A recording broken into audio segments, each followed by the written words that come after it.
তোমরা যদি উৎপাদক বিশ্লেষণ 3.3 অধ্যায়টা খোলো, 25 নম্বর অঙ্কটা তুমি লক্ষ্য করবা এইটা, কিন্তু এই অঙ্কগুলো তোমার বইতে নাই। কিন্তু এই যে 3টা অঙ্ক আমি লিখে রেখেছি, বিভিন্ন সময় বিভিন্ন বোর্ডে বিভিন্ন সময় এসেছে, বিভিন্ন টেস্ট পরীক্ষাগুলোতেও এসেছে, কনসেপ্ট কিন্তু এই একটা ম্যাথেরই।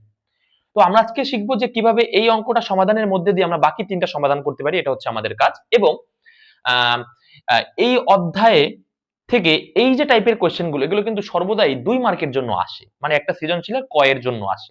তো ভয় পাওয়ার কিছু নাই এবং নিরাশ হওয়ারও কিছু নাই যে এত বড় ম্যাথ করে আমি 2 নাম্বার পাবো। প্রত্যেকটা নাম্বারই খুব বেশি ইম্পর্টেন্ট, এবং একটা নাম্বারও পাওয়ার জন্য যদি এতটুকু কষ্ট করতে হয়, তোমরা সবাই অবশ্যই করবে। তো চলো আমরা শুরু করি। আমি প্রথমেই দেওয়া আছে দিয়ে শুরু করলাম, কেমন? দেখো, দেওয়া আছে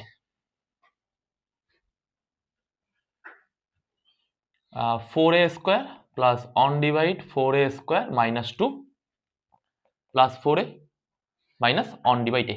দেখো, একটা জিনিস তোমাদেরকে একটু বলে রাখি, যদি এই অধ্যায়ে কোথাও তুমি 4 দেখতে পাও, 9 দেখতে পাও, 16 দেখতে পাও, 25 দেখতে পাও, এগুলো দেখলে না তোমার ব্রেনে একটু ক্যালকুলেশন করতেই হবে, না হলে তুমি এই অধ্যায়ের অঙ্কগুলো মানে উৎপাদক বিশ্লেষণ অঙ্কগুলো মানে খুব ভালোভাবে পারার বা থিঙ্কিং করে সেটা মিলিয়ে দিয়ে আসা কিন্তু একটু টাফ হয়ে যাবে। কি হতে পারে সেগুলো দেখো, তুমি একটু কষ্ট করে মনে রাখবা যে প্লিজ, যে অন স্কোয়ার করলে অন হয়, এটা আমরা সকলে জানি। 2 স্কোয়ার করলে 4, 3 স্কোয়ার করলে 9, 4 স্কোয়ার করলে 16, 5 স্কোয়ার করলে 25, 6 স্কোয়ার করলে 36, 7 স্কোয়ার করলে 49, 8 স্কোয়ার করলে তোমার 64, 9 স্কোয়ার করলে 81, 10 স্কোয়ার করলে 100।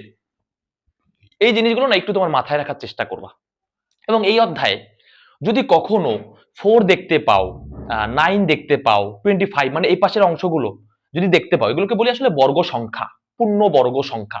তো এই সংখ্যাগুলো যদি দেখো, এগুলোর সাথে না একটু তোমার মাথায় একটু ক্যালকুলেশন করে দেখবা যে সেটাকে 4 স্কয়ার লেখা যায় কিনা, যদি 16 থাকে। 9 থাকলে চেষ্টা করবে যে 3 স্কয়ার লেখা যায় কিনা। দেখো, তুমি একটু খেয়াল করলে দেখতে পারবা এখানে যে 4 স্কয়ার আছে না, এই 4 কিন্তু তোমার এই যে বর্গ সংখ্যার মধ্যে পড়ে 2 এর স্কয়ার। এটাকে 2a স্কয়ার লিখতে পারাটা তোমার জানা উচিত। কিন্তু এই 4 কে কিন্তু আবার লেখা যাবে না। তুমি এই 4 কে দেখে তোমার মন চাইলো আমি লিখে দেই 2 স্কয়ার, 2a স্কয়ার, তা কিন্তু হয় না, কারণ এর মাথায় কিন্তু স্কয়ার নাই। কিন্তু এখানে দেখো, এর মাথায়ও স্কয়ার আছে, আর 4 কে তুমি 2 স্কয়ার লিখতে পারো, ফাইনালি তুমি 2a তার হোল স্কয়ার লিখতে পারো না। এই দেখো তো, তাহলে বিষয়টা কিন্তু বুঝছো। এই অধ্যায়ে এই জিনিসগুলো দেখবে তোমার ব্রেন এই ক্যালকুলেশনগুলো রাখা উচিত। তাহলে 2a তার স্কয়ার আমি লিখতেই পারি, প্লাস 1 ডিভাইড 2a। দেখো, নিচেও কিন্তু 4a আছে, তাই না? 4a স্কয়ার আছে না? আর 1 কে তুমি যতই পাওয়ার দেও না কেন, কোনো সমস্যা নাই, তাই তো? তাহলে 4a স্কয়ার কে তুমি লেখা যাবে 1/2a তার স্কয়ার। এই বিষয়টা বুঝো। এইবারে -2 রাখো।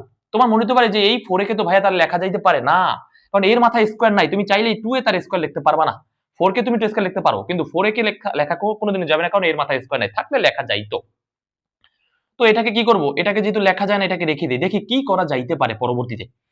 দেখো, তুমি একটা জিনিস বুঝে গেলে যে এটা এটাকে এই অধ্যায়ের অনুযায়ী, এই অধ্যায় সাধারণত আমরা ওই a plus b whole square, a minus b whole square, a cube plus b cube, এই ফর্মুলাগুলোতে বেশি ফেলাই। তো এই অধ্যায়ে না এই অঙ্কগুলোতে তোমার এই কাজগুলোই করতে হবে, যে কিভাবে সূত্রে ফেলানো যায়, কারে সূত্রের মতো লেখা যায়, কারে সূত্রের মতো গঠন করা যায়, এটা হচ্ছে কাজ। দেখো, তুমি এখানে এটাকে যদি a স্কোয়ার ভুলবশত ধরে ফেলো, কোনো কি লস আছে? নাই। এটাকে বি স্কোয়ার ধরে ফেলো, কোনো কি লস আছে? নাই। তাহলে a স্কোয়ার বি স্কোয়ার ধরা যায়। এখন তোমার মাথায় এই a স্কয়ার বি স্কয়ার দেখার পরে তোমার মাথায় দুইটা জিনিস আসবে। একটা হচ্ছে +2ab আসতে পারে, -2ab আসতে পারে। কারণ তুমি জেনে আসছো a plus b whole square একটা ফর্মুলা আছে, a স্কয়ার প্লাস 2ab প্লাস b square, a minus b whole square formula কি? a square minus 2ab b square. তার মানে এই a স্কয়ার বি স্কয়ার দেখার পরে তোমার মাথায় দুইটা কোয়ারি, একটা হচ্ছে +2ab আছে কিনা এখানে, আর -2ab আছে কিনা। এই দুইটা জিনিস তোমার একটু বুঝতে হবে। দেখো, এখানে কিন্তু -2 আছে, তাহলে তুমি বুঝতে পারতেছো যে -2ab হওয়ার কিন্তু একটা চান্স আছে, তাই না? তাও তুমি শিওর না, কিন্তু দেখো আসলে কিন্তু চান্স আছে। দেখো, যদি আমি বলি এই যে a স্কয়ার আমি বললাম, বুঝো ভাইয়া, প্লাস, দেখো এখানে আমি বি স্কয়ারটা রাখি একটু কষ্ট করে, আর মিডিলে আমি কারে রাখবো জানো? মিডিলে তো আসলে প্লাস রাখা যাবে না, মিডিলে রাখতে হবে কি বলতো, মাইনাস, কারণ আমার কাছে -2 আছে, তাহলে -2। দেখো, এ কত বলো তো ভাইয়া? এ কিন্তু শুধু 2a, তাই না? আর বি কত বলো তো? 1/2a। কেন এই কালার দিয়ে লিখলাম? দেখো, এই 2a ইন্টু 1/2 এ যদি তুমি কাটাকাটি করো, ফাইনালি এখানে আবার 2ই থাকে, তার মানে এই জিনিসটা পুরো ভ্যানিশ হয়ে যাচ্ছে। আর এই জিনিসটা ভ্যানিশ হয়ে গেলে আবার -2 পাচ্ছি। তার মানে এই তিনজনকে যদি এইভাবে সাজাইলে কি কোনো ভুল নাই? কোনো ভুল নাই ভাইয়া, আছে কি? নাই। তাহলে এইভাবে তুমি সাজায় লিখতে পারো, কারণ এই 2 এ 2 এলিমিনেট হয়ে যায়, এলিমিনেট হয়ে গেলে তাহলে লেখা যাচ্ছে ইজিলি। এবার তোমাকে যদি আমি বলি এই অংশ থেকে ভাইয়া 2 কমন নাও, তুমি কি খুব বেশি অবাক হবে যে এখান থেকে 2 কিভাবে কমন নিতে হয়? মনে হয় খুব বেশি অবাক হবে। তাহলে আমি আরেকটু তোমাদের ক্লিয়ার করি। দেখো আমি তোমাকে বললাম কি যে 2x প্লাস 8x আছে, 8x 2x প্লাস মনে করো 2x প্লাস 8y আছে। তোমাকে আমি বললাম কি যে এখান থেকে প্লিজ তুমি 2 কমন নিয়ে দেখাও আমাকে। দেখো আমি কত কমন নিতে চাই? 2। তাহলে 2 কমন নেওয়া মানে কি বলো তো? x plus 4y, x plus 4y কিনা বুঝো? তাহলে এই কমনটা খুব ইজি তোমার কাছে, কারণ তুমি দেখতেই পাচ্ছ এখান থেকে 2 কমন নেওয়া যায়, আবার 8 থেকেও 2 কমন নেওয়া যায়, এই জন্য তোমার কাছে খুব ইজি বিষয়টা। কিন্তু আমি যদি তোমাকে বলি যে এখান থেকে 3 কমন নাও, তুমি খুব বেশি অবাক হবে না? তাহলে এটা যদি তুমি 3 কমন নিতে পারো এখান থেকে, আশা করি এখান থেকে 2 কমন তুমি নিতে পারবে। তো শিখে নেই। দেখো আমি তোমাকে আগে একটু বুঝাই যে এখানে এই যে 2 কমন নেওয়ার পরে এই প্রথম অংশটা যে x হয়ে গেল, আর এখান থেকে 2 কমন নেওয়ার পরে যে 4y হয়ে গেল, তার কারণটা কি, কেন হইল? কারণ কি, এই যখন আমরা যেটা কমন নেই প্রথম অংশকে সেটা দিয়ে ভাগ করি, তাই তো? তুমি কমন নিয়েছো কত? 2 না? প্রথম অংশ কি 2x, 2x কে 2 দিয়ে ভাগ করলে পাওয়া যায় কত? x না? বিষয়টা বুঝছো কিন্তু। আবার এখান থেকে তুমি কত পাইছো? 4y, মানে দ্বিতীয় অংশ থেকে তুমি উত্তর কত পাইছো? 4y কমন নেওয়ার পরে। তাহলে নিয়মটা হচ্ছে তুমি যত কমন নাও সেটা দিয়ে উপরের অংশকে ভাগ করা। তাহলে কি হবে বলো তো? 8y কে 2 দিয়ে ভাগ করলে পাবা কি? 4y, আর এখানে পাবা শুধু x। সেই জন্য এই 2 কমন নেওয়ার পর এখানে হচ্ছে x আর এখানে হচ্ছে 4y। দ্যাট মিন্স কমন নেওয়া মানে হচ্ছে সেটা দিয়ে ভাগ করা। এখন কমন নেওয়া মানেই ভাগ করা, বুঝছো তো? যেটা কমন হচ্ছে সেটা দিয়ে ওই দুইজনকে ভাগ করা, যদি তিনজনের মধ্যে থেকে কমন নাও তিনজনকে ভাগ করা, যদি চারজনের মধ্যে থেকে কমন নাও চারজনকে ভাগ করা। তাহলে তোমাকে যদি আমি বলে দেই যে 2x প্লাস 8y থেকে তুমি ভাইয়া আমাকে 3 কমন নিয়ে দেখাও, কত কমন নিবা? 3 কমন নিবা, তাই তো? তাহলে 3 কমন নেওয়া মানে হচ্ছে, মনে করো 3 তুমি কমন নিলে, 3 কমন নেওয়ার মানে হচ্ছে এই 2x কে 3 দিয়ে ভাগ করা আর 8y কে 3 দিয়ে ভাগ করা। এইভাবে কমন নেই আসলে আমরা। এবার কি হবে বলো তো? যদি তুমি আবার এই 3 এর সাথে গুণ করো 2x পাওয়া যাবে, কারণ 3 3 কেটে যাবে। 8y ডিভাইড 3 এর সাথে যদি 3 গুণ করো 3 3 কেটে যাবে, এইটাই পাওয়া যায়। মানে এই লাইন থেকে পূর্ববর্তী লাইনে ফেরা যায়। এবং কমন নেওয়ার মেইন কাজ হচ্ছে বা মেইন মেকানিজম হচ্ছে কমন যেটাকে নেই সেটা দিয়ে ওই অংশগুলোকে ভাগ করি। তাহলে এখানে আমি কত কমন নিতে চাচ্ছি ভাইয়া বলো তো? 2 না? আমি কিন্তু বলেই দিয়েছি এখান থেকে 2 কমন নেব। কেন 2 কমন নেব একটু দেখতে পারবা তুমি আর একটু হইলে। মনে করো 2 তুমি কমন নিলে ভাইয়া, তাহলে এখানে কত হবে বলো তো? 2a, কারণ 4a কে 2 দিয়ে ভাগ, তাহলে 2a না? মাইনাস, খেয়াল করো, মাইনাস তুমি on a K, on divide a কে কিন্তু 2 দিয়ে ভাগ করছো। বিষয়টা কিন্তু বুঝছো? বিষয়টা কিন্তু তোমার কাছে কঠিন লাগতে পারে, কিন্তু কঠিন না।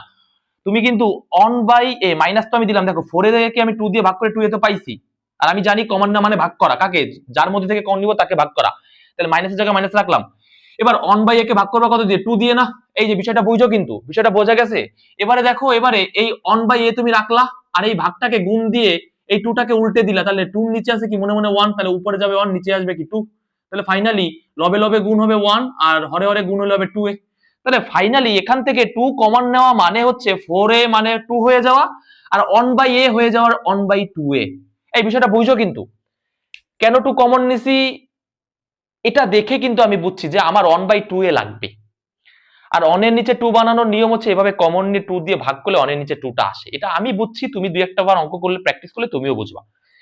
এবারে দেখো এই যে লাইনটা, এই লাইনটা থেকে দেখো a square minus 2ab plus b square হয়। তাহলে এটা কোন ফর্মুলা? a মাইনাস b তার হোল স্কয়ার না? বলো তাহলে কি a মাইনাস b তার whole square, a minus b তার হোল স্কয়ার গেল। তার মানে এতটুকুর কাজ শেষ। Plus 2 into 2a minus 1 by 2a। এই দেখো অঙ্ক প্রায় শেষ।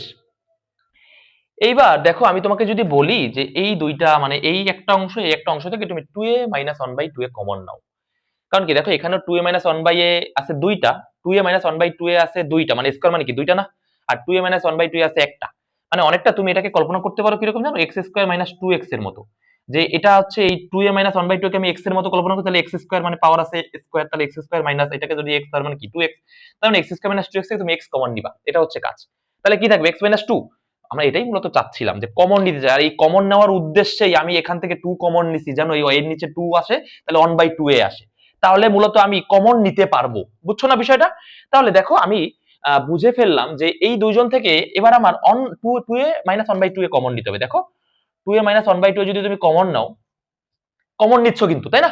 তার মানে এখান থেকে তো x স্কয়ার মানে দুইটা 2a মাইনাস 1 বাই 2a আছে, তাহলে একটাকে কমন নিয়ে নিছো, তাহলে থাকবে কয়টা এখানে বলো তো? এখানে থাকবে কিন্তু একটা 2a মাইনাস 1/2a। অথবা তুমি যদি না বোঝো, তোমার কাজ কি বলো তো, যেটা তুমি কমন নিবা ওটা দিয়ে ওই অংশকে ভাগ। তাহলে এটাকে যদি এই অংশ দিয়ে ভাগ করো, এটা আছে দুইটা, এটা আছে একটা, তাহলে ভাগ ওই একটা থেকে যাবে না? আর দেখো এখানে এটা তো কমন নিয়েছো, তাহলে অলরেডি এখানে কত থাকবে? 2।